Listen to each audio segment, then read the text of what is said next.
Maaga nga akong gumising ngayong araw dahil ang dami kong gagawin ngayon. Tambak na naman sa gawaing bahay ang nanay na to. Mga bandang alas 8 na nga ng umaga niyan guys at nagumpisa na akong magtupi ng mga nilabhan ko. Mga ilang araw na ngang nag-uulan-ulan dito kaya naman talagang nakakatamad lumabas. Sa sobrang dami nga ng gagawin ko, hindi ko na alam kung ano yung uunahin ko. Magtutupi ba ako, maglalaba, maglilinis ng bahay at kung ano-ano pa. Medyo makulimlim pa nga sa labas at napagdesisyonan ko nga na maglaba na lang talaga ako ngayon dahil kung hindi ko lalaban ng mga yan ay nako, walang dryer, mahirap na naman matuyo ang mga yan. Habang nakasalang nga ang labahin ko sa washing ay eto na naman ako ngayon, hindi magkanda ugaga dahil madami akong hugasin. Nagmumultitask talaga ako habang umiikot yung washing, eto naman naguhugas ako di kaya naglilinis para naman mapabilis yung gawain sa bahay. Sinusulit ko na nga din yung oras ko para gumawa sa gawaing bahay. Habang busy pa sa panonood ang anak ko ay talaga namang binibilisan ko na din yung mga gawain ko para matapos na ako agad. Dahil tsak ko kapag umiyak na yon nako, hindi na naman matatapos talaga ang mga gawain ko. Nung matapos na nga umikot ang washing, pinaikot ko ulit dahil 2 rounds ang ginagawa ko dyan kapag naglalaba ako. At eto na nga sinasalansan ko na yung mga baso. Pagkatapos, nilinisan ko na din ang mesa.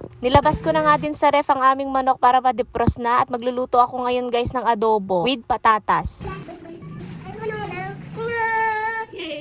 Nagsawa na nga manood sa cellphone itong si Maria kaya binigyan ko na lang siya ng mic para kumanta-kanta na lang siya para hindi na mangulit sa akin dahil madami pa akong gagawin. Mahirap pala mag voice over ang buntis guys, hinihingal agad. Nagpainit na nga ako dyan ng kawali at pagkatapos nilagay ko na yung bawang, sibuyas at luya. Nung medyo nag golden brown na nga yung mga rekado ay nilagay ko naman na itong manok at hinalo-halo ko na lang siya. Naglalagay na pala ako agad ng toyo at paminta dyan guys para mas malinamnam yung manok natin mamaya. At habang niluluto pa nga ang ating manok ay eto na nga at magsasaing muna ako para sa ating kanin. Ang ginagawa ko pala, dinadalawa ko na yung takal ko dyan para umabot na siya hanggang gabihan.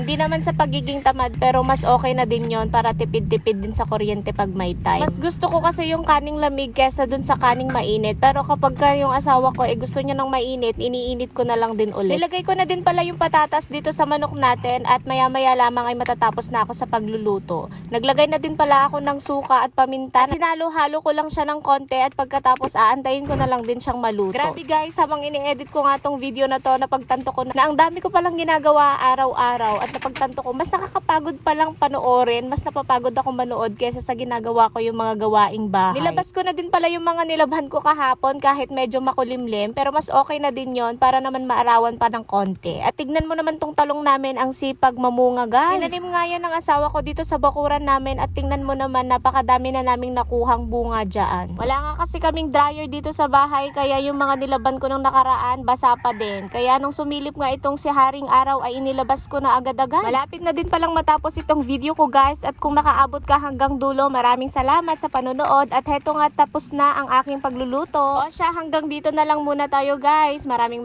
salamat sa panonood.